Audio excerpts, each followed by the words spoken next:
সুপ্রিয় শিক্ষার্থী, আশা রাখি তোমরা ভালো আছো। তোমাদেরকে আমি নতুন আরেকটি ক্লাসে স্বাগতম জানাচ্ছি, যে ক্লাসের মাধ্যমে আমরা আলোচনা করব ইন্ডেক্স নাম্বার, লেসন নাম্বার 12। এই ক্লাসের মাধ্যমে তোমরা ব্যবস্থাপনা সাবজেক্টের অনার্স থার্ড ইয়ারের যারা আছো তারা বিজনেস স্ট্যাটিস্টিক্স এর সবচেয়ে শেষের অধ্যায় ইন্ডেক্স নাম্বার বা সূচক সংখ্যা তোমরা এখন জানতে পারবা।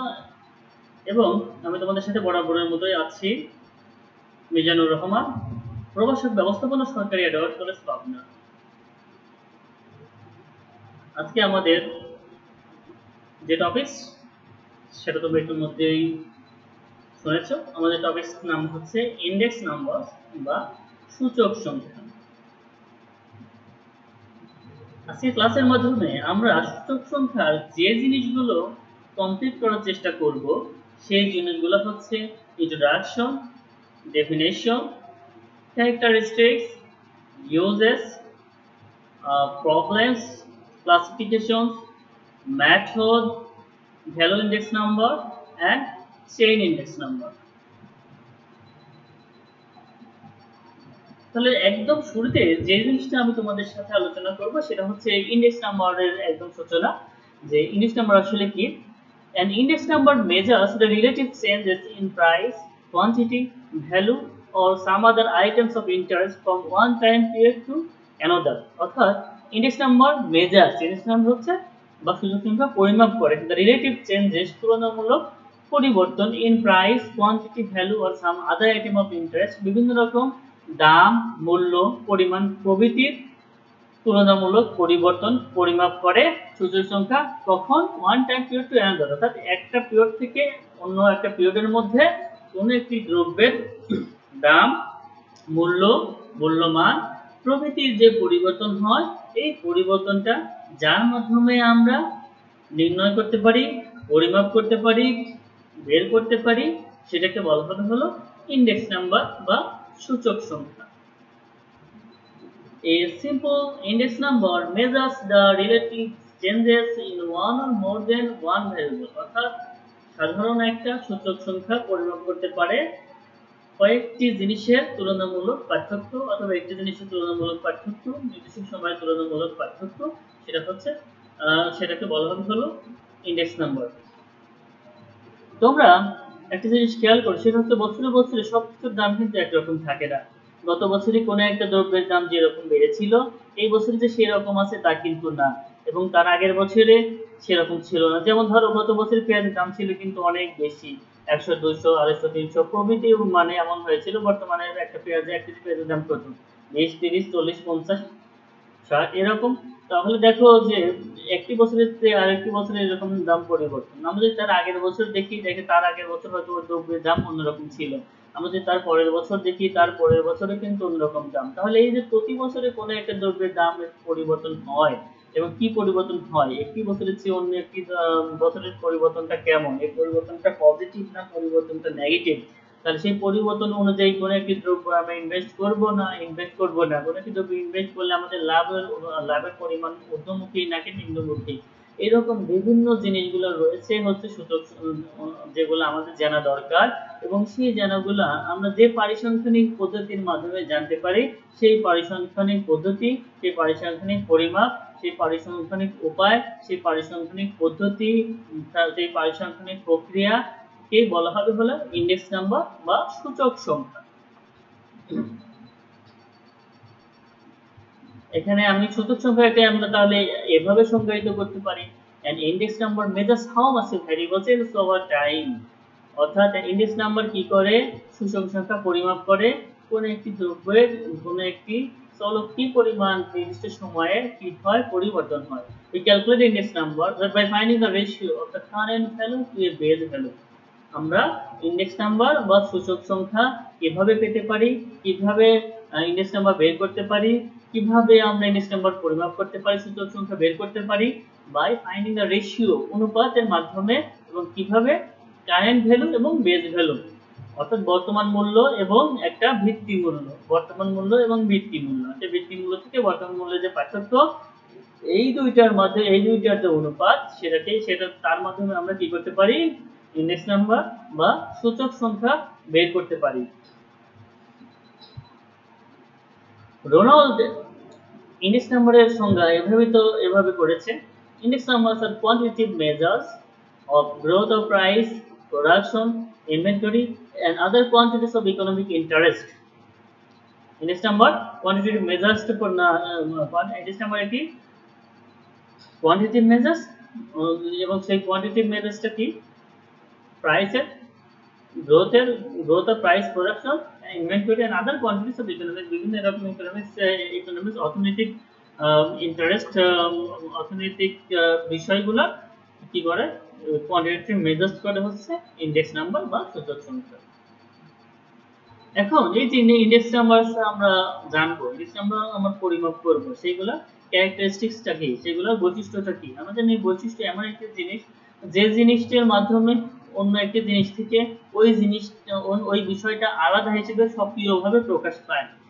আমরা যদি কোনো একটা গাছের কথা বলি, মেহগনি গাছের কথা বলি, মেহগনি গাছের পাতা, মেহগনি গাছের ডাল, মেহগনি গাছের গুড়ি একরকম। আমরা যদি এই সেরকম ভাবে বর্ণনা দিই তাহলে আমরা বুঝতে পারবো এটা মেহগনি গাছ। আবার যদি আমরা একটা মরিচ গাছের কথা বলি, মরিচ গাছের পাতা তো মেহগনি গাছের মতো না, মরিচ গাছের গুড়ি তো মেহগনি গাছের মতো না। অর্থাৎ মরিচ গাছের পাতা ছোট, মরিচ গাছ এরকম হয়, মরিচ গাছ ছোট হয়, মরিচ গাছ মাটির উপর হয়। আমরা এরকম বিভিন্ন রকম যদি কথা বলি তাহলে আমরা বুঝে যাবো সেটা মরিচ গাছ। অর্থাৎ বৈশিষ্ট্য হচ্ছে এমন একটা জিনিস যে জিনিসের মাধ্যমে জানা যায় ওই জিনিসটা অন্য অন্য জিনিস থেকে কেমন স্বকীয়। মানুষ কেন মানুষ, মানুষ হতে হলে কি হয়, মানুষের কি কি হাত পা আছে, মানুষের কিভাবে কথা বলে, তাহলে সেই বৈশিষ্ট্যের উপর ভিত্তি করে যদি কারো পাই তাহলে আমরা বলতে পারি তিনি মানুষ। আর যদি কোনো কিছুর মধ্যে সেই বৈশিষ্ট্যগুলো না থাকে তাহলে সেই জিনিসগুলোকে আমরা কি মানুষ বলবো? অবশ্যই সেই জিনিসগুলোকে আমরা মানুষ বলবো না। তাহলে ইন্ডেক্স নাম্বারে চলো দেখে আসি ইন্ডেক্স নাম্বারের কি কি বৈশিষ্ট্য রয়েছে। ইন্ডেক্স নাম্বার আর স্পেশালাইজড এভারেজ। ইন্ডেক্স নাম্বার হচ্ছে প্রকৃতপক্ষে একটি বিশেষ গড়। Index number measure the changes in the level of ফিনোমেনন। Index number কি করে কোনো একটি ঘটনা, কোনো একটি বিশেষ ঘটনা কি করে changes in the level of ফিনোমেনন, কোনো একটি ঘটনার কি পরিমাণ পার্থক্য পরিবর্তন করে সেটা পরিবর্তন করে, পরিমাপ করে হচ্ছে সূচক সংখ্যা। Index number measure the effect of changes over a period of time. Index number কি করে একটা নির্দিষ্ট সময়ে কি পরিমাণ পরিবর্তন হয় এবং সেটার ফলটা কি, ইফেক্টটা কি, সেটা পরিবর্তন করে হচ্ছে ইন্ডেক্স নাম্বার বা সূচক সংখ্যা। তাহলে আমরা জানলাম যে ইন্ডেক্স নাম্বার বা সূচক সংখ্যা বিভিন্ন রকম পার্থক্য রয়েছে। এখন দেখো ইউজেস অফ ইন্ডেক্স নাম্বার, আমরা কেন সূচক সংখ্যা ব্যবহার করব? সূচক সংখ্যার বিভিন্ন রকম আমরা দেখলাম সূচক সংখ্যা কি, সূচক সংখ্যার বিভিন্ন রকম বৈশিষ্ট্য। তাহলে এই বিভিন্ন রকম দেখার পরেও আমরা আমরা সূচক সংখ্যা কেন ব্যবহার করব, আমরা কেন সূচক সংখ্যা ব্যবহার না করা ইম্পর্টেন্ট, আমরা সেই সম্পর্কে এখন আমরা জানবো। ইউজেস অফ ইন্ডেক্স নাম্বার অর্থাৎ সূচক সংখ্যা ব্যবহার। তো ফ্রেমিং সুইটেবল পলিসিস, আমরা যদি একটা সুইটেবল একটা পলিসি করতে চাই, আমরা যদি একটা ভালো যদি একটা পন্থা, ভালো যদি একটা পদ্ধতি যদি কোনো অর্গানাইজেশনের জন্য ফ্রেম করতে চাই, তৈরি করতে চাই, ক্রিয়েট করতে চাই, আমরা যদি তৈরি করতে চাই তাহলে আমরা কি করতে হবে? ইন্ডেক্স নাম্বার বা সূচক সংখ্যা ব্যবহার করতে হবে। কেন? ইন্ডেক্স নাম্বার সূচক সংখ্যার মাধ্যমে বিগত কয়েক বছরের তুলনামূলক পার্থক্য সামনের সেরকম ভাবে আমরা অনুমান করব। সামনের বছরগুলোতেও ফিউচার বা আগামী ভবিষ্যতের বছরগুলোতেও সেভাবে পরিবর্তন হবে। সেই পরিবর্তনের উপর ভিত্তি করে আমরা কিভাবে খাপ খাওয়াবো, সেই পরিবর্তনকে মোকাবেলা করার জন্য আমরা কি কি পন্থা অবলম্বন করব, কি কি পদ্ধতি অবলম্বন করব, কি লোকবল নিয়োগ করব, কোন কোন লোকবলের মাধ্যমে আমরা পরিবর্তনের সঙ্গে খাপ খাওয়াবো, সেই পরিবর্তনকে মোকাবেলা করে আমরা কিভাবে টিকে থাকবো, এই জিনিসগুলো কিন্তু আমরা যখন জানবো তখন আমরা ফ্রেমিং সুইটেবল পলিসি, আমরা একটা ফ্রেম করতে পারবো সুন্দর পছন্দনীয় সুইটেবল একটা পলিসি। তাহলে কি করতে পারি? Index number suitable policy frame করতে সহায়তা করে, যার ফলে আমরা সুইটেবল পলিসির জন্য ইন্ডেক্স নাম্বার ব্যবহার করতে পারি। The derives trends and tendencies. সূচক সংখ্যা এই পরিবর্তনটা বের করে এবং পরিবর্তনটা বের করার ফলে কি করে? প্রকাশ করে দেয়। কি প্রকাশ করে দেয়? বর্তমান কোন দিকে, কোন বিশ্ব কোন দিকে যাচ্ছে, অর্থনীতি অর্থনীতি কোন দিকে যাচ্ছে, অর্থনীতি স্টেবল কিনা, মানুষের আকাঙ্ক্ষা, মানুষের রুচি, মানুষের চাহিদা এগুলো কোন দিকে যাচ্ছে, এখন কোন জিনিসটা বাজারে বেশি চলে, কোন জিনিসের মূল্য দিন দিন কমে যাচ্ছে, সেই ট্রেন্ড এন্ড টেন্ডেন্সি যার মাধ্যমে প্রকাশ পায়, রিভিল হয়, এক্সপোজ হয়, সেটাকে বলা হবে হচ্ছে ইন্ডেক্স নাম্বার বা সূচক সংখ্যা। Index number is very useful in deep writing, অর্থাৎ ডিপ রাইটিং এর জন্য ইন্ডেক্স নাম্বার বা সূচক সংখ্যা খুবই গুরুত্বপূর্ণ একটি বিষয়। তাহলে আমরা জানলাম যে ইন্ডেক্স নাম্বারটা আসলে কতটা গুরুত্বপূর্ণ।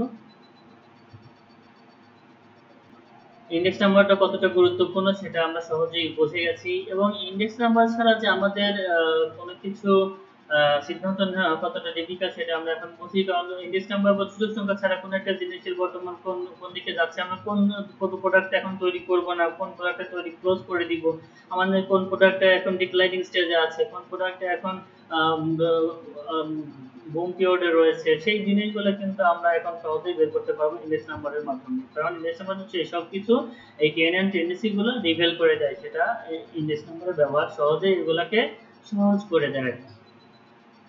Problems related to index number. দেখো এখন ইন্ডেক্স নাম্বার আমাদের এত উপকার করছে, ইন্ডেক্স নাম্বারের মাধ্যমে আমরা এত কিছু বের করতে পারছি, ইন্ডেক্স নাম্বার আমাদের এত কিছু রিভেল করছে, টেন্ডেন্সি সম্পর্কে জানিয়ে দিচ্ছে, index number economics inflation deflation সম্পর্কে জানাচ্ছে, ইন্ডেক্স নাম্বারের পরে বিভিন্ন রকম সুইটেবল করেছে ফ্রেমিং করতে পারছি। ইন্ডেক্স নাম্বার আমাদের পারিবারিক জীবনের থেকে শুরু করে পারিবারিক চয়েস, হোস্টেলিক চয়েস, দেশীয় চয়েস, কোনো একটা সবকিছু আমাদের জানিয়ে দিচ্ছে। কিন্তু এই ইন্ডেক্স নাম্বার তৈরি করার জন্য তাহলে এত জিনিসটার উপকার, তার কিছু কিছু সমস্যা থাকবেই, তার ড্রব্যাক থাকবেই। সেই ড্রব্যাক বা সমস্যাগুলোকে বলা হবে হচ্ছে problems related to index number. তাহলে সেই প্রবলেমটা কিগুলো? Choice of the base period, মানে ইন্ডেক্স নাম্বার যদি আমরা যদি সূচক সংখ্যা যদি পরিমাপ করতে চাই, তাহলে আমরা দেখেছি যে সূচক সংখ্যাটা হচ্ছে বর্তমান বছর এবং বৃদ্ধি বছর বা বেস পিরিয়ডের থেকে বর্তমান বছরের বছরকে আমার কি করতে হয়, বের করতে হয়। এখন দেখো আমরা যদি এই যে বর্তমান বছরটা বেস পিরিয়ডের তুলনায় বর্তমান বছরটা ঊর্ধ্বমুখী বা নিম্নমুখী সেই সম্পর্কে যদি আমরা কোনো একটা জিনিস বের করতে চাই, তাহলে আমাদের যে জিনিসগুলো করতে হবে, একটা নির্দিষ্ট একটা সুন্দর একটা ভালো বেস পিরিয়ড তৈরি করতে হবে। বেস পিরিয়ড যদি আমরা চয়েস করতে চাই, তাহলে কোন বছরটা আমরা বেস পিরিয়ড হিসেবে নিব। তাহলে বেস পিরিয়ডটা চয়েস করা খুব একটা ডিফিকাল্ট একটা ব্যাপার। কিভাবে বেস পিরিয়ড ডিফিকাল্ট ব্যাপার? ধরো আমরা যে বছরের তুলনায় আমার বর্তমান বছরটা আমরা বিবেচনা করে সূচক সংখ্যা বা ইন্ডেক্স নাম্বারটা পরিমাপ করব। আমাদের যদি এমন হয় যে আমরা দেখি যে সেই যে বেস পিরিয়ডটা বা আছে সেই বেস পিরিয়ডটা কি হয়, আমার বেস পিরিয়ডটা টালমাটাল অবস্থা, বেস পিরিয়ডটা আসলে প্রকৃতপক্ষে আমার সঠিক রেজাল্ট দেবে না। সেই বছরে বিভিন্ন রকম রাজনৈতিক গোলযোগ ছিল, সেই বছরে বন্যার পরিস্থিতি ছিল, সেই বছরে দেখা যাচ্ছে যে বিভিন্ন কারণে দ্রব্যের দাম এমনি ঊর্ধ্বমুখী ছিল, সেটা নরমাল কোনো বাজার নয়, সেটা নরমাল কোনো মার্কেট কন্ডিশন নয়। তাহলে সেই বছরের উপর ভিত্তি করে যদি আমি বর্তমান বছরটা তুলনা করে এবং তার উপর যদি আমি একটা প্রাতিষ্ঠানিক সিদ্ধান্ত নেই, তাহলে দেখা যাচ্ছে যে আমার প্রাতিষ্ঠানিক সিদ্ধান্তটা সঠিক হবে না। তাহলে আমার কি করতে হবে, এমন একটি পিরিয়ড, এমন একটি সময়, এমন একটি সালকে বেস পিরিয়ড হিসেবে নিতে হবে, চয়েস করতে হবে, যেই পিরিয়ডের মাধ্যমে আমরা কি কি করতে পারি, এই বেস পিরিয়ডের মাধ্যমে আমরা সঠিক রেজাল্টটা পেতে পারি, সঠিক রেজাল্টটা আমরা বের করতে পারি। তাহলে আমরা এমন একটা পিরিয়ডকে আমরা কি করব, বেস পিরিয়ড হিসেবে চিহ্নিত করব। এরপরে দেখো চয়েস অফ অ্যান এভারেজ, মানে বিভিন্ন রকম গড়ের চয়েস। ইন্ডেক্স নাম্বার যদি তুমি আমরা শুরুতে দেখেছি যে ইন্ডেক্স নাম্বারের যে বৈশিষ্ট্য রয়েছে, ইন্ডেক্স নাম্বারের বৈশিষ্ট্যের মধ্যে অন্যতম একটি বৈশিষ্ট্য হচ্ছে ইন্ডেক্স নাম্বার আর স্পেশাল এভারেজ। ইন্ডেক্স নাম্বার প্রকৃতপক্ষে একটি বিশেষ গড়। তাহলে ইন্ডেক্স নাম্বারের মাধ্যমে প্রকৃতপক্ষে আমরা একটা বিশেষ গড় নির্ণয় করি। এখন গড় নির্ণয়ের বিভিন্ন রকম পদ্ধতি রয়েছে, মাসি রাজাদের পদ্ধতি রয়েছে, ফিচারের পদ্ধতি রয়েছে, বিভিন্ন রকম বাউলিস পদ্ধতি রয়েছে, ল্যাটস্পিয়ার্স পদ্ধতি রয়েছে। তাহলে বিভিন্ন রকম পদ্ধতি রয়েছে, ওয়েটেড পদ্ধতি রয়েছে, আনওয়েটেড পদ্ধতি রয়েছে। তাহলে এখন বিভিন্ন রকম পদ্ধতির মধ্যে আমরা কোন পদ্ধতিতে চয়েস করব, কোন সময় কোন পদ্ধতিটা নিব, এই জিনিসগুলো কিন্তু খুব একটা ইম্পর্টেন্ট একটা বিষয়। তো সেই জিনিসগুলো নির্ণয় করতে খুবই একটা ডিফিকাল্ট একটা বিষয়। আবার দেখো চয়েস অফ ইন্ডেক্স, আমরা বলেছি যে চয়েস অফ ইন্ডেক্স, কোন ইন্ডেক্সটা আমরা চয়েস করব, আমরা ওয়েটেড ইন্ডেক্স চয়েস করব নাকি আনওয়েটেড ইন্ডেক্স চয়েস করব। এই জিনিসগুলো কিন্তু আমাদের জন্য খুব একটা ডিফিকাল্ট বিষয় চয়েস করা। সিলেকশন অফ কমিউনিটিস, আমরা কোন কমিউনিটিস এর উপর ভিত্তি করে আমরা একটা সিদ্ধান্তে পৌঁছাবো, কোন নির্দিষ্ট পণ্যের আমরা ইন্ডেক্স নাম্বার বের করলে আমরা বুঝতে পারবো আমাদের প্রাতিষ্ঠানিক অবস্থা ভালো না মন্দ। তাহলে সেই জিনিসগুলো সিলেক্ট করাটা একটা ডিফিকাল্ট একটা ব্যাপার। এবার ডাটা কালেকশনটা কিন্তু যদি সঠিক না হয় তাহলে কিন্তু সবই যায়। আমরা শুরুতে দেখেছি পরিসংখ্যান হচ্ছে সংখ্যাত্মক একটি বিজ্ঞান, এবং এই সংখ্যাত্মক বিজ্ঞানটা যদি হয় তাহলে ডাটা কালেকশনটা বিজ্ঞানিক পদ্ধতিতেই হতে হবে। যদি ডাটা কালেকশনে কোনো বৈজ্ঞানিক পদ্ধতি ব্যবহার আমরা না করি, ডাটা কালেকশনে যদি সঠিকভাবে না কালেকশন করে তাহলে কিন্তু আমাদের ভুল ইন্ডেক্স নাম্বার তৈরি হবে, আমরা সহজেই ভুল ইন্ডেক্স নাম্বারে মিসগাইডেড হয়ে যাব। তাহলে ডাটা কালেকশনটা খুব ডিফিকাল্ট একটা ব্যাপার, সঠিক ডাটা কালেকশনটা খুব ডিফিকাল্ট একটা ব্যাপার। তাহলে আমরা জানলাম যে ইন্ডেক্স নাম্বারের বিভিন্ন রকম অসুবিধা রয়েছে। এখন দেখো একটা ইন্ডেক্স নাম্বার যদি আমরা ক্লাসিফাই করতে যাই তাহলে হচ্ছে যে there are four types of index number. যেটা হচ্ছে price index number, quantity index number, value index number এবং কম্পোজিট ইন্ডেক্স নাম্বার। এখন প্রাইস ইন্ডেক্স নাম্বার যেমন কোনো জিনিসের আমরা মূল্য সূচি, আর একটা হচ্ছে পরিমাপ সূচি, আর একটা হচ্ছে মূল্য মান সূচি, আর একটা হচ্ছে কম্পোজিট ইন্ডেক্সের মাধ্যমে কোনো একটা জিনিসের প্রাইস বা কোয়ান্টিটি কম্পোজিট করে বা কোয়ান্টিটি বা ভ্যালু কম্পোজিট করে আমরা কি করতে পারি, সূচক সংখ্যা নির্ণয় করতে পারি। এখন দেখো ইন্ডেক্স নাম্বারের জন্য অনেকগুলো মেথড রয়েছে। আমি আগে বলেছি যে আমরা কোন মেথডটা ফলো করব সেটা কিন্তু খুব একটা গুরুত্বপূর্ণ বিষয়। যে ইন্ডেক্স নাম্বার যদি আমরা কমপ্লিট করতে চাই তাহলে আমরা আনওয়েটেড মেথড ফলো করব নাকি ওয়েটেড মেথড ফলো করব। এই জিনিসগুলো তাহলে যে ইন্ডেক্স নাম্বারের যে মেথডগুলো রয়েছে তার প্রথমে আমরা ইন্ডেক্স নাম্বারকে দুই ভাগে করতে পারি, একটা হচ্ছে আনওয়েটেড আর একটা হচ্ছে ওয়েটেড। ইন্ডেক্স আনওয়েটেড যদি হয় তাহলে আনওয়েটেড কে আমরা আবার সিম্পল এগ্রিগেটিভ মেথড আবার simple average of price relative method দুইটা আমরা ভাগ করতে পারি। ওয়েটেড যদি আমরা ফলো করি ওয়েটেড কেও আবার আমরা আবার দুই ভাগে ভাগ করতে পারি, একটা হচ্ছে ওয়েটেড এগ্রিগেটেড মেথড আর একটা হচ্ছে weighted average of price relatives. তাহলে দেখো এখানে এখানে কিন্তু স্বাভাবিক ব্যাপার একটা আমরা জিনিসটা সূচক সংখ্যা যদি আমরা কনস্ট্রাক্ট করতে যাই, সূচক সংখ্যা যদি আমরা তৈরি করতে যাই তাহলে স্বাভাবিক ব্যাপার সূচক সংখ্যা আমরা কয় উপায়ে তৈরি করতে পারি, দুই উপায়ে তৈরি করতে পারি। তাহলে এই দুই উপায়ে একটাকে বলা হচ্ছে ওয়েটেড আর একটাকে বলা হচ্ছে আনওয়েটেড। এখন ওয়েটেড কে আবার আমরা দুই প্রকার, সেটা হচ্ছে সিম্পল এগ্রিগেটিভ আর একটা হচ্ছে simple average of price relative আর একটা হচ্ছে ওয়েটেড ওয়েটেড এগ্রিগেটেড আর একটা হচ্ছে weighted average of price relatives. এখন শুরুতে যেটা ছিল সেটা হচ্ছে যে দেখো আনওয়েটেড এর মধ্যে সিম্পল এগ্রিগেটিভ। তাহলে এখন আমরা এই সিম্পল এগ্রিগেটিভ সম্পর্কে আলোচনা করি। সিম্পল এগ্রিগেটিভ মেথডটা আসলে কি, সিম্পল এগ্রিগেটিভ মেথডে কিভাবে হয়, কিভাবে সিম্পল এগ্রিগেটিভ মেথডের কোন ফর্মুলা ইউজ করে আমরা কোনো একটা কিছু আইডেন্টিফাই করে আমরা ব্যবস্থা করতে পারি, সেইগুলো হচ্ছে সিম্পল এগ্রিগেটিভ মেথডটা আমরা এখন জানবো। সেটা হচ্ছে ইট consist in expressing the aggregate price. আমরা এগ্রিগেটেড সিম্পল অ্যাড্রেস হচ্ছে consist in the aggregated price of all commodities, মানে সমস্ত রকম ইন দ্য কারেন্ট ইয়ার, সমস্ত রকম কারেন্ট ইয়ারের সমস্ত রকম প্রাইসের এগ্রিগেট একটা প্রাইস, সেটা হচ্ছে সেটার উপর ভিত্তি করে সিম্পল এগ্রিগেটিভ মেথডটা তৈরি হয়। As a percentage of the aggregate price in the base year, অর্থাৎ বেস ইয়ারের তুলনা কারেন্ট ইয়ারের সমস্ত রকম মূল্যমানের এগ্রিগেট একটা মূল্য, বেস ইয়ার এবং এগ্রিগেট ইয়ার এবং বেস ইয়ার এবং কারেন্ট ইয়ারের সমস্ত রকম প্রাইসের একটা এগ্রিগেট মূল্য অনুপাতিক শতকরা হারকেই বলা হয়েছে সিম্পল এগ্রিগেটিভ মেথড। তাহলে আমরা এর উপর ভিত্তি করে আমরা একটা সূত্র আমরা ব্যবস্থা করতে পারি, সেটা হচ্ছে P01। P01 হচ্ছে টোটাল P01 মানে index number of the current year, মানে বর্তমান বছরের ইন্ডেক্স নাম্বার আমরা যেটা বের করতে চাই সেটাকে P দ্বারা প্রকাশ করা হয়, P01 দ্বারা প্রকাশ করা হবে। সেটা হচ্ছে যে 01 মানে কারেন্ট ইয়ারের ইন্ডেক্স নাম্বার। এখন দেখো এখানে P01 আমরা এখানে ইউজ করেছি, এখানে উপরে দেখো সামেশন, এই চিহ্নটার সামেশন আমরা আগের অধ্যায় থেকে বিভিন্ন কিছু জেনেছি যে এই চিহ্নটার নাম হচ্ছে সামেশন। এই চিহ্নটা P এখানে 1 দেওয়া আছে, এখানে 0 দেওয়া আছে। তো আমাদের চিন্তা করতে হবে এই 1 টা আসলে কি, এই 0 টা আসলে কি, সেই জিনিসটা আমাদের বের করতে হবে। তাহলে 1 টা দেখো total of the current years price of all commodities, এখানে যেখানে P1 সামেশন P1 দ্বারা বোঝাচ্ছে যে total of the current year price of all commodities, তাহলে 1 টা ওই 1 দ্বারা বোঝাচ্ছে কারেন্ট ইয়ার।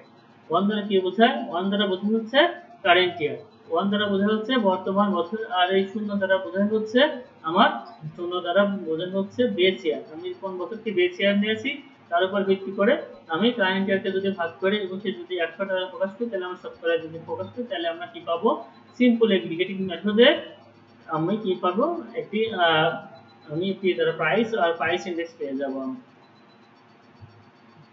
এখন দেখো আমরা একটা জিনিসটা দেখলাম, একটা সূত্র লিখলাম, সূত্রতে চলো আমরা একটা বাস্তবিক একটা পরীক্ষা করি, বাস্তবিক একটা আমরা এক্সাম্পল করি, সেই এক্সাম্পলের মাধ্যমে দেখে আসি কিভাবে আমাদের ম্যাথ সলিউশন করতে হবে প্রাইস ইন্ডেক্সের। যদি আমাদের এরকম হয় সিম্পল এগ্রিগেটিভ মেথডে যদি আমরা প্রাইস ইন্ডেক্স করতে চাই তাহলে আমাদের যে জিনিসটা যেভাবে আমরা বের করব তার এখানে একটা ম্যাথ দেওয়া আছে, তোমরা সবাই ম্যাথটার দিকে খেয়াল করো। তাহলে তোমরা এখানে উদাহরণটা যেটা দিয়েছি সেই উদাহরণটাকে খেয়াল করো। এখানে কমোডিটিস এর উল্লেখ করেছি। দেখো এখানে কমোডিটিস এর অনেকগুলো কমোডিটিস এর 1 2 3 4 মোট 5 2 4 5টা কমোডিটিস এর নাম উল্লেখ করেছি। একটা সুগার, একটা মিল্ক, একটা অয়েল, একটা ওয়েট, আর একটা হচ্ছে ক্লোদিং। এখন যেগুলো এখানে ইউনিট দ্বারা প্রকাশ করা আছে, ইউনিট দ্বারা কাজটা এখানে আমরা কিভাবে পরিমাপটা করেছি সেটা প্রকাশ করেছে। এখানে দেখো 2017 ইয়ার্স এর প্রাইস দেওয়া আছে এবং 2018 প্রাইস দেওয়া আছে। তাহলে আমরা যদি বলি যে 2018 বছরে যদি আমরা নির্ণয় করি, তার মানে 18 কে বলা হবে হচ্ছে কারেন্ট ইয়ার, আর সেটা সেই কারেন্ট ইয়ারটা কিসের উপর ভিত্তি করে হবে? 2017। 2017 হবে হচ্ছে বেস ইয়ার। তাহলে কারেন্ট ইয়ারকে আমরা কি দ্বারা প্রকাশ করেছি? 1 দ্বারা। তার মানে এখানে P1 হবে হচ্ছে 2018 আর P0 হবে 2017। তাহলে দেখো 2017 এর সুগারের বিভিন্ন রকম ইনফরমেশন দেওয়া আছে, 2002 এত, তারপরে 2018 দেওয়া আছে। এবার দেখো সমস্ত রকম ইনফরমেশন যেগুলো দেওয়া আছে এর উপর ভিত্তি করে আমার কি করতে হবে? সিম্পল এগ্রিগেট মেথডে আমার কি করতে হবে? অঙ্কটা সলিউশন করতে হবে। এখন এই অঙ্কটা যদি সিম্পল এগ্রিগেট মেথড অ্যাপ্লাই করে আমরা সলিউশন করতে চাই, তাহলে সেম আমার সূত্র লাগবে। তো সূত্র কি? Summation P1 by P0। তাহলে তার মানে কি এই P1 এর সবগুলো যোগফল হচ্ছে সামেশন করতে হবে, P0 এর সব কিছু আমার যোগ করে সামেশন করতে হবে। তাই দেখো এখানে আমি কি করেছি? 2017 সবগুলো আমি যোগ করে সামেশন করেছি। তাহলে এটা হচ্ছে 2017 P0 মানে বেস ইয়ার, আর 2018 দেখো সামেশন P1 মানে সবগুলো যোগ করেছি, সেটা হচ্ছে কারেন্ট ইয়ার। তাহলে এখানে বেস ইয়ার এবং কারেন্ট ইয়ার আমি যোগফল পেয়ে গেলাম। তাহলে 2018 এর আমার হচ্ছে ইন্ডেক্স নাম্বারটা কত হবে? এই দুইটা ভাগ দিয়ে আমরা 100 দ্বারা গুণ করব। দেখো এই দুইটা আমরা ভাগ দিয়েছি এবং 100 দ্বারা গুণ দিয়ে আমরা 134.45 পেয়েছি, যেটাকে যদি তার মানে 134.45%, তার মানে আগের বছর 100 ছিল, এখন 134.45%, তার মানে 34.45% higher than the previous year. আমরা একটা সিদ্ধান্তে পৌঁছালাম যে ইন্ডেক্স নাম্বারের মাধ্যমে যে কমোডিটিসের প্রাইসটা বিগত বছরের চেয়ে বর্তমান বছর 34.45% বেড়েছে। তাহলে আমরা এভাবে কি করতে পারি? আমরা সিম্পলি এগ্রিগেট মেথডে আমরা কিভাবে একটা ম্যাথ সলিউশন করতে হয় আমরা সেটা পেলাম, এবং সেটার একটা বাস্তবিক ম্যাথ সলিউশন করে দেখলাম যে কিভাবে পূর্ব বছরের চেয়ে বর্তমান বছর বা বেস ইয়ার থেকে কারেন্ট ইয়ারের প্রাইস বাড়ে বা কমে সেটা নির্ণয় করা যায়। তাহলে দেখো এবার সিম্পল এভারেজ রিলেটিভ মেথড। দেখো এখানে আমরা শুরুতে যে প্রকার দিয়েছিলাম যে এখানে সিম্পল এভারেজের মধ্যে প্রথম সিম্পল এভারেজ ছিল, তারপরে সিম্পল এভারেজ রিলেটিভ মেথড ছিল। তো এখন সিম্পল এগ্রিগেট মেথড আমরা করেছি, এখন আমরা করব হচ্ছে সিম্পল এভারেজ রিলেটিভ মেথড। তাহলে সিম্পল এভারেজ রিলেটিভ মেথড দেখো, সিম্পল এভারেজ রিলেটিভ মেথডটা কি?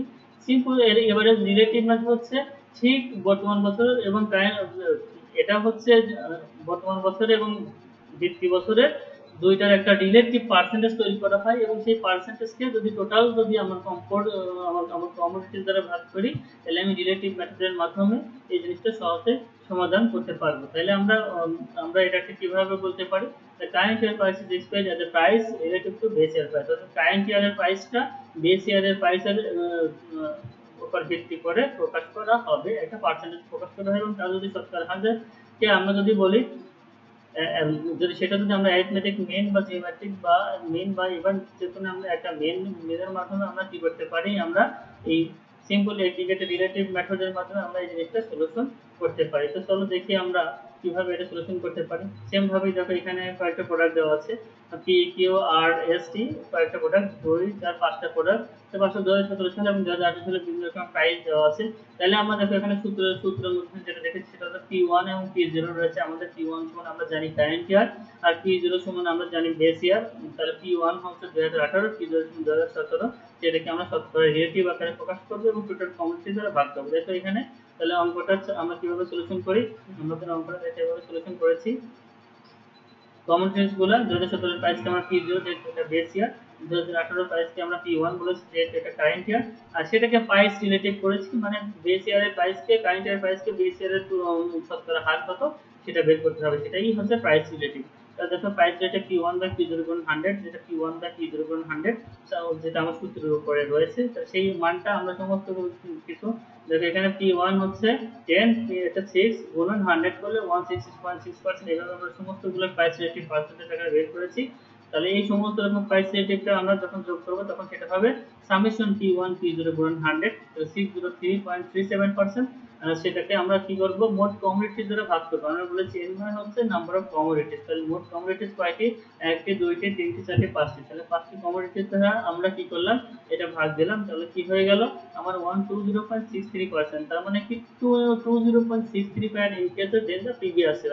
আমরা আমরা এই রিলেটিভ প্রাইস আমরা এগ্রিগেট রিলেটিভ প্রাইস ইয়ারের মাধ্যমে আমরা কি আমরা জানলাম, সেটা হচ্ছে এই মেথডটা অ্যাপ্লাই করে আমরা দেখলাম যে বিগত বছরের তুলনায় বর্তমান বছরে প্রাইসটা 20.63% বেড়েছে। তাহলে এভাবেই আমরা জিনিসগুলো বের করতে পারি। তাহলে এবার আমরা দেখব হচ্ছে ওয়েটেড ইন্ডেক্স নাম্বার। তো ওয়েটেড ইন্ডেক্স নাম্বার হচ্ছে কি, যে কোনো জিনিসের গুরুত্ব দেওয়া, কোন জিনিসের গুরুত্ব বেশি সেই জিনিসের ওয়েট বেশি, জিনিসের গুরুত্ব কম সেই জিনিসের ওয়েট বেশি। তাহলে তোমার কাছে, তুমি আমাকে 10 টাকা দিয়েছো, তুমি আমার হচ্ছে তুমি আমার পাওনাদার, তারপরে দেখা যাচ্ছে যে আমি আরেকজনের কাছ থেকে আমি 1000 টাকা নিয়েছি আমার পাওনাদার, তুমি 10 টাকার যে তোমার ওয়েট যে 1000 আছে তার যে গুরুত্ব সমান না। ব্যাংকে থেকে যে 1 কোটি টাকার লোন নিয়েছে আর ব্যাংক থেকে যে 1 লাখ টাকার লোন নিয়েছে, দুজনের গুরুত্ব কিন্তু সমান না। এই গুরুত্বের উপর ভিত্তি করে যখন সূচক সংখ্যাটা নির্ণয় করা হয় তখন সেটাকে বলা হয় ওয়েট ইন্ডেক্স নাম্বার। দেখো these are those index number in which rational weights are assigned various chain, অর্থাৎ প্রত্যেকটা চেইনে আলাদা করে বিভিন্ন রকম ওয়েট, একটা যৌক্তিক একটা ওয়েট বা যৌক্তিক একটা গুরুত্ব অ্যাসাইন করা হয়, নির্ধারণ করা হয় বিভিন্ন রকম, সেটাকে বলা হবে হচ্ছে ওয়েটেড ইন্ডেক্স নাম্বার।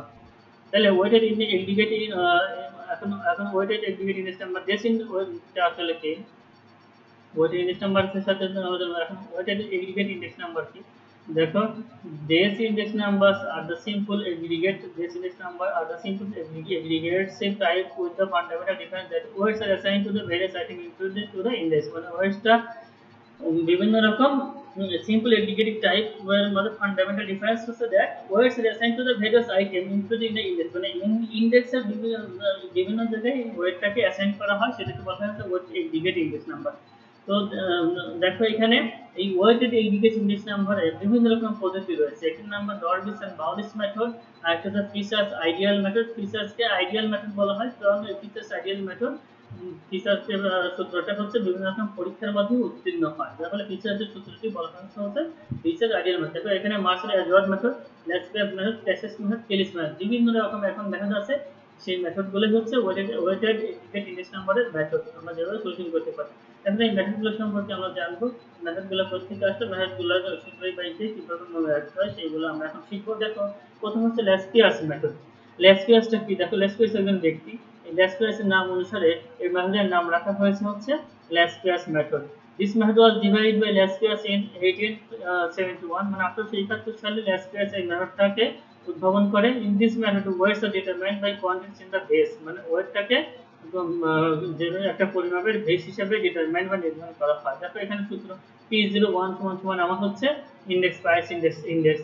দেখেন দেখো সামেশন P10 সামেশন P0 বা P0 = 100, মানে লেসপিয়াসের সূত্রটা হচ্ছে আমাদের মনে রাখতে হবে দেখো উপরেও PQ নিচে PQ, মানে আমরা যত সূত্রই আমরা করি এই PQ থাকবে, যেখানে P সমান প্রাইস, Q সমান কোয়ান্টিটি, P সমান প্রাইস, Q সমান কোয়ান্টিটি, মানে ইন্ডেক্স নাম্বার বের করতে হলে আমার P এবং Q থাকবে আর 1 আর 0 থাকবে। এখন 1 আর 0, এখন দেখো মনে রাখতে হবে কখন 1 আর কখন 0, কখন 0 কখন 1 সেটা আমার মনে রাখতে হবে। খেয়াল কি দেখো উপরে 10 10 মানে 10 আর নিচে হচ্ছে 00, তাহলে যদি আমি উপরেও PQ থাকে নিচেও PQ থাকে তাহলে 10 এবং 00 মনে রাখার জন্য আমি মনে রাখতে পারি যে লেসপিয়াস মেথড সমান 1000। লেসপিয়াস মেথড সমান কত, লেসপিয়াস মেথড সমান 1000। লেসপিয়াস মেথড সমান যদি 1000 হয় তাহলে এই 1000 আমি মনে রাখলেই আমি হয়ে যাব। উপরেও PQ দিব নিচেও PQ দিব, 1000 মানে উপরে 1 0 আর নিচে 0 0, তাহলে এভাবে হচ্ছে আমার লেসপিয়াস মেথড মুখস্থ হয়ে গেল। এখন দেখো cashes method. This method divide by German station cache. German station cache এই তার ক্যাশেস মেথডটা উদ্ভাবন করেছে কত সালে, 1874 সালে। জার্মানের স্ট্যাটিস্টিশিয়ান প্যাশে 1874 সালে তার এই মেথড উদ্ভাবন করেন, যেখানে weight of current year are used as base year, মানে কাইনিয়ার ওয়েটটাকে বেস হিসেবে তিনি দেখিয়েছেন এবং construction of Paasche's index number এইভাবে তার সেটাকে তিনি মানে কনস্ট্রাক্ট করেছেন তার সূত্রটা। যেখানে এখন দেখো প্রাইস ইন্ডেক্স, দেখো সামেশন P1 আর P0 P1 100, এখানে সূত্র আর এখানে সূত্র দেখো সেম, শুধুমাত্র এই 1 1 1 0 গুলো আলাদা, তাহলে এইখানে আমরা লেস স্পেসের মেথড মুখস্থ করেছিলাম হচ্ছে পিক টু থাকবেই, 1000 এখানে পিক টু থাকবেই, এটা হচ্ছে 1101 বা 1101। তাহলে আমরা এখানে মনে রাখতে হবে 1101 1101, তাহলে এখানে 1000 এখানে 11001। একটা জিনিস মনে রাখো যে লেস স্পেসের মেথড এবং ফিশার্স মেথড যদি তোমরা মুখস্থ করতে পারো, এই দুইটা মেথড থেকে বাকি ফিশার্স মেথড, বাউলিস মেথড, ডরবিস মেথডগুলা অটোমেটিক্যালি তোমরা কি করতে পারবে, ড্র করতে পারবে। কিভাবে দেখো, আমরা এখন পরবর্তীতে যাই। ডরবিস এন্ড বাউলিস মেথড দেখো, এখানে দেখো ডরবিস এর মেথডে কি হয়েছে, ডরবিস এন্ড বাউলি কি করেছে, যে মেথডটা দিয়েছে সেটা কি করেছে, এই যে প্রথম যেটা যেটা এটা দেখো প্যাসের মেথড P1000 মানে 1000, দেখো 1000 টা লেসপিয়াস মেথড, দেখো 1000 লেসপিয়াস মেথড। এরপরে দেখো এই যে 1101 মানে এটা হচ্ছে আমার কি প্যাসের মেথড, লেসপিয়াস মেথড এবং প্যাসের মেথড যোগ করে যদি আমরা 2 দ্বারা ভাগ করি তাহলে আমরা কি পেয়ে যাব, আমরা ডরবিস এন্ড বাউলিস মেথডটা পেয়ে যাব। তাই ডরবিস এর মেথড আর বাউলিস মেথডটা কিভাবে হয়েছে, লেসপিয়াস এবং প্যাসের মেথডকে আমরা যোগ করে 2 দ্বারা ভাগ করলে আমরা পেয়ে যাব ডরবিস এন্ড বাউলিস মেথড। এখানে দেখো ফিশার্স ইনডেক্সটা কি, ফিশার্স ইনডেক্সটা হচ্ছে এই এই দেখো এখানে জিওমেট্রিক প্রিন্ট, এখানে একটা রুট দিয়ে দেওয়া হয়েছে, দেখো 1000 মানে এই প্রথম অংশটা কিন্তু দেখো, প্রথম অংশটা হচ্ছে আমার লেসপিয়াস মেথড, দ্বিতীয় অংশ দেখো 1101 মানে এটা হচ্ছে আমার প্যাসের মেথড, মানে লেসপিয়াস মেথড এবং প্যাসের মেথড যদি আমরা গুণ করে বর্গ করি তাহলে আমরা যে জিনিসটা পাবো সেটাকে বলা হবে হচ্ছে ফিশার্স ইনডেক্স। তাহলে দেখো এখানে আমরা কিন্তু সহজেই লেসপিয়াস মেথড এবং প্যাসের মেথডটা মুখস্থ করার টেকনিক শিখেছি। লেসপিয়াস মেথড এবং প্যাসের মেথডের মাধ্যমে আমরা দেখেছি যে 1000 এবং 1101 এই জিনিসটা যদি 1000 এবং 1101 মুখস্থ রাখলেই আমার লেসপিয়াস মেথড এবং প্যাসের মেথডটা জানা হয়ে যায়। এখন লেসপিয়াস এবং প্যাসের মেথড যদি যোগ করে 2 দ্বারা ভাগ করি আমরা ডরবিস এবং বাউলিস মেথড পেয়ে যাই। আর যদি আমরা লেসপিয়াস মেথড এবং প্যাসের মেথডটা গুণ করে এর বর্গমূল নির্ণয় করি তাহলে আমরা ফিশার্স আইডিয়াস ইনডেক্সটা পেয়ে যাই। তাহলে আমরা সহজেই কিন্তু সূত্রটা মুখস্থ করতে পারলাম, আমাদের 4টা সূত্র মুখস্থ হয়ে গেল। এখন দেখো মার্শাল অ্যাজওয়ার্ড মেথডটা কি, দেখো এখানে দেখো উপরে দেখো 10 নিচে 00, এখানে 11 নিচে 01, এখানে আবার কি এই লেসপিয়াস এবং প্যাসেজ মেথডের যে উপরের অংশ সেটা উপরে দেওয়া হয়েছে, আর যেটা নিচের অংশ সেটা নিচে দিয়ে যোগ করা হয়েছে। দেখো এটাও কিন্তু লেসপিয়াস এবং প্যাসেজ মেথড থেকে মার্শাল অ্যাজওয়ার্ড মেথডটাও হয়েছে। তাহলে আমরা কিন্তু লেসপিয়াস এবং প্যাসেজ মেথড থেকে বাকি সব মেথডটা মুখস্থ করতে পারি। তাহলে আমরা সহজেই পেয়ে গেলাম Laspeyres method, Paasche's method, Laspeyres method, Paasche's method থেকে বাউলিস মেথড। তাহলে ডরবিস মেথড এবং প্যাসেজ মেথড যদি আমরা যোগ করে 2 দ্বারা ভাগ করি তাহলে আমরা বাউলিস মেথড পেয়ে যাব, ডরবিস এবং বাউলিস মেথড। ফিশারের মেথড আমরা লেসপিয়াস মেথড এবং প্যাসেজ মেথডের গুণ করে তার বর্গমূল নির্ণয় করলেই ফিশার্স আইডেন্টিটি ইনডেক্স পেয়ে যাব। আর যদি আমরা মার্শাল অ্যাজওয়ার্ড মেথড বের করতে চাই তাহলে লেসপিয়াস মেথডের উপরের অংশ এবং প্যাসেজ মেথডের উপরের অংশ যোগ করব, আর লেসপিয়াস মেথডের নিচের অংশ এবং প্যাসেজ মেথডের নিচের অংশ যোগ করে 2টা ভাগ করলেই আমরা মার্শাল অ্যাজওয়ার্ড মেথডটা পেয়ে যাব। তাহলে আমরা সহজেই কিন্তু আমরা দেখছি যে কিভাবে সূত্রগুলো মুখস্থ করতে হয়। এখন দেখো আমরা একটি एग्जांपल 2014 সালের ডাটা দেওয়া আছে। তাহলে 2014 সালের ডাটা এবং 2019 সালের ডাটা দেওয়া আছে। তাহলে আমরা বের করতে হবে লেসপিয়াস মেথড, প্যাসেজ মেথড এবং ফিশারের মেথড। তাহলে যদি আমরা তিনটা মেথড বের করতে চাই তাহলে আমরা দেখো তিনটা যোগ করে আমরা 3 বছরের প্রাইস দেওয়া আছে, আমরা কিন্তু সহজেই কি করতে পারি, আমরা বের করতে পারি। তাহলে দেখো আমরা শুরুতে কি করি, আমরা 2014 সালে যেগুলো দেওয়া আছে দেখো সেইগুলোকে আমরা বেস ইয়ার হিসেবে P0, প্রাইস কে বসিয়েছি P0, কোয়ান্টিটিতে করেছি Q0, আর 2019 সালে ডাটা প্রাইস কে দিয়েছি P1 এবং কোয়ান্টিটি কে দিয়েছি, প্রোডাকশন কোয়ান্টিটি দিয়েছি Q1। দেখো এখানে এই যে 2014 সালের প্রাইস 15 ছিল মানে এটা হচ্ছে P0, আর এখানে প্রোডাকশন 500 ছিল মানে Q0, আর এটা বেস দেখো P1 আর এটা হচ্ছে Q1। দেখো সেম ভাবে আমরা এটা আমরা নির্ণয় করেছি।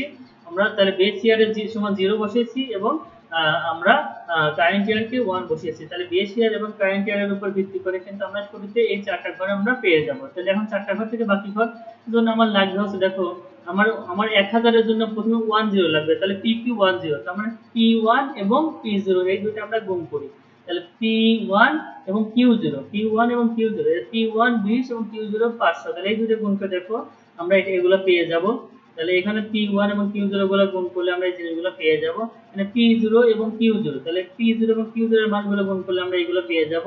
P1 এবং Q1 এবং P1 এবং Q1 গুণ করলে আমরা এই মানটা পেয়ে যাব, P0 Q1 গুণ করলে আমরা এই মানটা পেয়ে যাব। মানে আমাদের এইগুলাই কিন্তু লাগবে 1000 1101, তাহলে চারটা মান আমরা দেখো এখানে বের করে ফেলেছি। তাহলে আমাদের চারটা মান বের করা হয়ে গেল। আমরা কি করব এখন, এই চারটা মান যেহেতু বের করেছি, এই চারটা মান আমরা ফিশার্সের সূত্রে আমরা ব্যবহার করব। দেখো শুরুতে লেস পিয়ার্স এর ইনডেক্স দেওয়া আছে। লেস পিয়ার্স ইনডেক্স দেখো P1 Q1010 1000, তাহলে 1000 গুণ 100 আমরা দেখো এই যেটা P1010 আমরা এই যে আমরা এখানে বের করেছি, এই যে নিচের যে মানগুলো, এই মানগুলো আমরা এখানে সূত্রে ব্যবহার করছি। দেখো এখানে সূত্রে ব্যবহার করলাম, গুণন 100 122.66%, অর্থাৎ লেস পিয়ার্স মেথড অনুযায়ী পূর্বের বছরের তুলনায় 22.26% বেড়েছে। ক্যাশের মেথড অনুযায়ী দেখো এই যে এখানে 1101 মানে 1101, মানে এটা ক্যাশের মেথড। তাহলে ক্যাশের মেথডের জন্য আমরা মানগুলো বসিয়ে দিলাম, বসিয়ে দিলে আমরা পাবো 122.84%, মানে পূর্বের বছরের তুলনায় 22.84% বেড়েছে। এবার দেখো ফিচার্সের মেথডের মানে দুইটা, আমরা হচ্ছে 1000 এবং 11Q1 এর মানগুলো আমরা এখানে বসিয়ে দিয়ে গুণ করলাম, গুণ করে যেটা হয় সেটা বর্গমূল করলাম, বর্গমূল করে 100 দ্বারা গুণ করলে 122.69%, মানে পূর্বের বছরের তুলনায় 22.70% বেড়ে গেছে। তাইলে দেখো আমরা কিভাবে সহজেই আমরা লেসপ্রেস মেথড, টেসেল মেথড এবং ফিশার্সের আইডিয়াল ইনডেক্স আমরা বের করলাম। তাহলে আমরা এই জিনিসগুলো কিন্তু খুব একটা ডিফিকাল্ট কিছু না, তোমরা কিন্তু এখন সহজেই, আমি আশা রাখি তোমরা এই যে লেসপ্রেস, টেসেল, ফিশার্স মেথড, ডর্ডিস পাউলিস মেথড, মাসের অ্যাজয়েড মেথড, পাঁচটা মেথড মুখস্থ করতে পারবা এবং এই অনুযায়ী যদি কোনো ম্যাথ আছে, ম্যাথগুলো তোমরা সহজেই সলিউশন করতে পারবা। তাহলে আমাদের কিন্তু প্রাইস ইন্ডেক্সের যে জিনিসগুলো ছিল, সেই জিনিসগুলো আমরা কিন্তু বিভিন্ন রকম সূত্র অ্যাপ্লাই করে সহজেই আয়ত্ত করে ফেললাম। এখন দেখো value index number. Value index নাম্বারটা কি? দেখো value index is the product of price and quantity. দেখো এখানে প্রাইস এবং কোয়ান্টিটির মধ্যে একটা প্রোডাক্ট, এখানে কারেন্ট ইয়ারের প্রোডাক্ট এবং বেস ইয়ারের প্রোডাক্ট দুইটা যদি আমরা রেশিও করি তাহলে আমরা পেয়ে যাব হচ্ছে ভ্যালু ইন্ডেক্স নাম্বার। এই কারণে বলা হচ্ছে value index number is the product of price and quantity. অর্থাৎ দুইটি বছরের যদি আমরা বেস ইয়ার এবং কারেন্ট ইয়ারের প্রাইস এবং কোয়ান্টিটির প্রোডাক্টের অনুপাত বের করি, তাহলে আমরা যে জিনিসটা, যে সূচক সংখ্যা আমরা পাবো, সেই সূচক সংখ্যাকে বলা হবে হচ্ছে ভ্যালু ইন্ডেক্স নাম্বার, যেটাকে বি দ্বারা দেখো প্রকাশ করা হয়েছে। তাহলে আমরা সহজেই ভ্যালু ইন্ডেক্স নাম্বারটা পেয়ে গেলাম। এখন দেখো চেইন ইন্ডেক্স নাম্বার। দেখো পূর্বে যে ইন্ডেক্স নাম্বারগুলো আমরা ব্যবহার করেছি, পূর্বে ইন্ডেক্স নাম্বারগুলো সবগুলাই কিন্তু এমন ছিল যে কোনো একটা বেস ইয়ারের থেকে আমরা সমস্ত অন্যরকম বছরগুলোকে আমরা কি করেছি, তুলনা করেছি। কিন্তু যদি এমন হয় যে পূর্বের বছর তার পরের বছরের জন্য বেস ইয়ার, সেই বছর আবার তার পরের বছরের জন্য বেস ইয়ার, এইভাবে series base year, series current year যদি থাকে, সেটাকে বলা হবে হচ্ছে চেইন ইন্ডেক্স নাম্বার। দেখো 2017-16 দুইটা বছরে যদি আমরা ইন্ডেক্স নাম্বার বের করে যাই, তাহলে এখানে 2016 এবং 2015 যদি আমরা ইন্ডেক্স নাম্বার বের করি, তাহলে 2016 এর ক্ষেত্রে 2017 এর ক্ষেত্রে 2016 হবে হচ্ছে বেস ইয়ার, 2016 এর ক্ষেত্রে 2015 হবে বেস ইয়ার। আলাদা আলাদা বছর, আলাদা আলাদা বেস ইয়ার। যদি এরকম হয় তাহলে সেই প্রকার ইন্ডেক্স নাম্বারকে বলা হবে হচ্ছে চেইন ইন্ডেক্স নাম্বার। এবং চেইন ইন্ডেক্স নাম্বারটা আমরা কিভাবে বের করতে পারি? Average link relative of current year, মানে প্রত্যেকটা এভারেজ কারেন্ট ইয়ারের যে লিঙ্ক রিলেটিভ, সেটার সাথে chain index number of previous ইয়ারের চেইন ইন্ডেক্স নাম্বারটা গুণ দিলেই আমি 100 দ্বারা যদি ভাগ করি তাহলে চেইন ইন্ডেক্সটা আমি পেয়ে যাব। তাহলে দেখো আমি একটা উদাহরণ, দেখো 2016 এবং 2018 দুটো ডাটা দেওয়া আছে, 2016, 17 এবং 18। এর উপর ভিত্তি করে 2016 এবং 18 আমার কি করতে হবে, আমার কি একটা ইন্ডেক্স নাম্বার আমার বের করতে হবে 2017 এবং 18। তা দেখো আমরা কিভাবে ইন্ডেক্স নাম্বার বের করি। 2016 এবং 2017 এবং যারা প্রাইসগুলো দেওয়া আছে 50, 60 এবং 65 জিনিসগুলো দেওয়া আছে। তাহলে লিঙ্ক রিলেটিভ প্রথম বছরে যেটা হয়, সেটা লিঙ্ক রিলেটিভ তো আমার হচ্ছে পূর্বে কোনো কিছু নাই, প্রথম বছর লিঙ্ক রিলেটিভ 100, চেইন ইন্ডেক্স নাম্বারও আমার 100। এখন দেখো দ্বিতীয় বছরটা আমার কি, দেখো দ্বিতীয় বছরের বেস কিন্তু আবার 16 যদি হয়, তাহলে দেখো দ্বিতীয় বছরে তাহলে আমার কি করতে হবে, ওই বছরের থেকে পূর্বের বছরের আমার কি করতে হবে, ভাগ দিতে হবে, তাহলে আমি 100 দ্বারা গুণ করলে আমরা পেয়ে যাব নতুন নতুন একটি লিঙ্ক রিলেটিভ পেয়ে যাব। তাহলে দ্বিতীয় বছরের লিঙ্ক রিলেটিভ হলো 120, তাহলে 10 বেস হবে 120 গুণন আগের বছরের চেইন রিলেটিভ গুণন 100, তাহলে কত হলো 120 গুণন 100 বাই 100 সমান 120। তাহলে আমরা এটা পেয়ে গেলাম। তাহলে তারপরের বছরে আমরা এভাবে চেইন ইন্ডেক্স নাম্বারটা বের করে ফেললাম। তাহলে আমরা দেখতে পাচ্ছি কিভাবে সহজে চেইন ইন্ডেক্স নাম্বারটা বের করতে হয়, যেখানে প্রত্যেক বছরের জন্য তার আগের বছর হবে চেইন ইন্ডেক্স নাম্বার, 4 বছরের জন্য অন্য, অর্থাৎ আলাদা আলাদা বছর, আলাদা আলাদা বেস ইয়ার, আলাদা আলাদা প্রত্যেক বছরের থেকে প্রত্যেক বছরের উপাদানগুলো আগের বছরের আমার প্রাইসের সাথে তুলনা করতে হবে। এভাবে আমরা চেইন ইন্ডেক্স নাম্বারটা বের করতে পারি। তো সুপ্রিয় শিক্ষার্থীবৃন্দ, তাহলে তোমরা দেখতে পেলে কিভাবে ইন্ডেক্স নাম্বার, বিভিন্ন রকম value index, chain index, price index আমরা কিভাবে বের করতে পারি, কিভাবে আমরা সূত্রগুলো বের করতে পারি এবং সেই সূত্রগুলো আমরা কিভাবে সূত্র দ্বারা অঙ্কগুলো সমাধান করতে পারি। এই তথ্যগুলো আমরা যে বইটার মাধ্যমে পেয়েছি সেই বইগুলো এখানে একটা লিস্ট দেওয়া আছে, যে বইগুলো থেকে তোমরা ফার্দার আর ইনফরমেশন যদি জানতে চাও তাহলে সেগুলো তোমরা পেয়ে যাবে। তো তোমাদের জন্য শুভকামনা। তোমরা আশা রাখি তোমরা ইংলিশ নাম্বারের প্রয়োজন সবকিছু বুঝতে পেরেছো। এগুলো সম্পর্কে যে কোনো কিছু তোমরা সলিউশন করতে পারবা। তোমরা তোমাদের জন্য আজকে আমার এই পর্যন্তই। তোমাদের জন্য পরবর্তী অন্য আরো কোনো লেকচার দেখা হবে। তোমরা সে পর্যন্ত সুস্থ থাকো, ভালো থাকো। তোমাদের জন্য শুভকামনা। আল্লাহ হাফেজ।